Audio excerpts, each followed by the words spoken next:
வணக்கம்.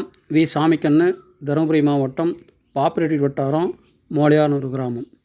வளர்ந்து வரும் வேளாண்மை தொழில்நுட்பத்தில் நமது பண்ணையை நவீனமயமாகவும் எந்திரமயமாகவும் மாற்றுவது நமது பண்ணையை வேலையை எளிமையாகவும் குறைந்த செலவிலும் செய்து கொள்ள முடியும். அந்த வகையில் பார்த்திங்கன்னா, எனது வயலில் இன்று ட்ரோன் மூலிமா மருந்து தெளித்தேன்.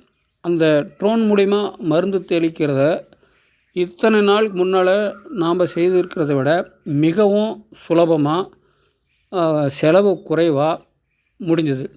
காரணம் என்னன்னு கேட்டிங்கன்னா, அந்த ட்ரோன் அப்படின்றது நெல் வயலை பொறுத்தவரை பார்த்திங்கன்னா, நமது வயலில் மருந்து தெளிக்கும்போது நம்ம பழைய முறையில் தெளிக்கும்போது பார்த்திங்கன்னா, உங்களுக்கு ஆட்கள் நடந்து சேத்துல காலை வச்சு நடந்து சீராக தெளிக்க முடியறதில்ல. அதே போல் ஒரு ஏக்கருக்கு கிட்டத்தட்ட ஒரு 10 டேங்க் வரையும் தெளிக்கிறாங்க.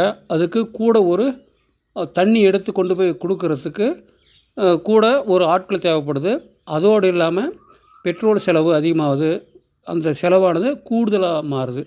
ஆனால் ட்ரோன் மூலிமா தெளிக்கும்போது பார்த்திங்கன்னா, ஒரு ஏக்கருக்கு கிட்டத்தட்ட ஒரே ஒரு டேங்க் 10 லிட்டர் தண்ணியில் மருந்து தெளிச்சிட முடியும். அதுவும் ஒரு 15 நிமிஷத்துக்குள்ளார ஒரு ஏக்கரில் நாம் இருந்த இடத்துலேருந்தே தெளிச்சிட முடியும். ஆக மருந்தானது நல்ல கான்சன்ட்ரேட்டாகவும் எல்லா பயிர்களுக்கும் ஒரே சீராக அந்த காற்றினுடைய வேகம் 6 லேயரான இருக்கிற அந்த ஸ்ப்ரிங்க்லர் மூலிமா நமக்கு மருந்து ரொம்ப இதாக அருமையாக தெளிக்குது. அதனால் பார்த்திங்கன்னா, நமக்கு செலவு ஒரு ஏக்கருக்கு ஒரு ₹500 இருந்தாலே நாம் செய்திட முடியும். ஆக எல்லா காலகட்டத்திலுமே பார்த்திங்கன்னா, விவசாயிகள் மருந்து தெளிக்கிறதுக்கு கூடுதலான ஆட்கள் செலவு, மருந்து செலவுலாம் தேவைப்படுது.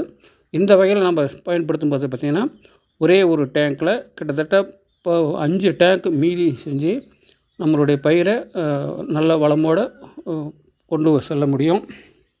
ஆக எல்லா பயிர்களுக்கும் இந்த மருந்து தெளிக்கிறது ட்ரோன் மூலிமா விரைவாகவும் சுருக்கமாகவும் வேலை பளு குறைவாகவும் நம்ம செய்து கொள்ள முடியும். ஆகவே இந்த மாதிரி தொழில்நுட்பத்தை விவசாயிகள் அனைவரும் பயன்படுத்தும்படி அன்போடு கேட்டுக்கொள்கிறேன்.